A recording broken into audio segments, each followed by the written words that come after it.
दिवसापासून 17 जणांची नावं द्यायला तरी पकडलं नाही. वावी पोलीस शेवटी स्टेशन त्यांनी माझ्या पोराला मारून टाकलं डायरेक्ट. घरात आमच्या घुसून बाईला 40-50 जण होते. मारून 40-50 आमच्या बायांनी सगळ्यांना मदतच केली होती हो. कोणाला काय झालं तर लगेच जायचं हो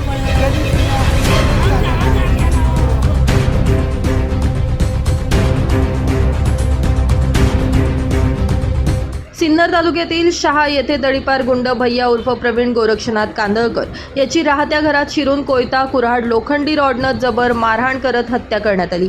शनिवारी सकाळी 10:30 वाजेच्या सुमारास ही घटना घडली. मृत भैया कांदळकरची आई विजया गोरक्षनाथ कांदळकर यांच्या फिर्यादीवरून वावी पोलिसांनी 14 जणांवर खुनाचा गुन्हा दाखल केला. सायंकाळी उशिरा 4 संशयितांना पोलिसांनी ताब्यात घेतलं. जुन्या वादातून कांदळकरची हत्या झाल्याची चर्चा आहे. कांदळकर गेल्या 2 वर्षांपासून तडीपार होता. तडीपारीची शिक्षा पूर्ण झाल्यानंतर तो शुक्रवारी शहा येथे आपल्या राहत्या घरी आला.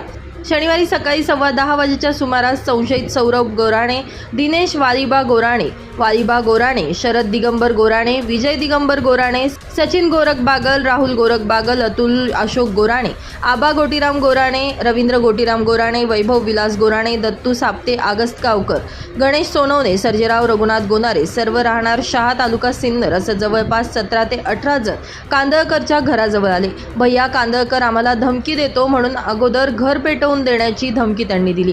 यानंतर घरात लपून बसलेल्या भैयाला शोधून त्याच्या डोक्यावर, मानेवर, नाकातोंडावर व हातापायावर कोयता कुऱ्हाड लोखंडी रॉडनं जबर मारहाण करत घराच्या बाहेर फेकून दिलं. यानंतर टोळके घटनास्थळावरून फरार झाल्याचं फिर्यादीत म्हटलंय. मृत कांदळकरची आई विजया व वडील गोरक्षनाथ कांदळकर यांना देखील मारेकऱ्यांनी मारहाण केली आहे. दरम्यान कांदळकर कुटुंबियांनी जखमी अवस्थेत भैयाला वावी पोलीस ठाण्यात आणि तेथून सिन्नर ग्रामीण उपजिल्हा रुग्णालयात दाखल केलं. तथापि वैद्यकीय अधिकाऱ्यांनी त्याला तपासून मृत घोषित केलं. रुग्णालयात कांदळकरचे मित्र, नातेवाईक मोठ्या प्रमाणात गर्दी केली होती. सायंकाळी उशिरा शवविच्छेदनासाठी मृतदेह नाशिक जिल्हा रुग्णालयात पाठवण्यात आला. वावीचे सहाय्यक पोलीस निरीक्षक गणेश शिंदे यांच्या मार्गदर्शनाखाली पोलीस हवालदार शहाजी शिंदे या प्रकरणाचा पुढील तपास करतायत.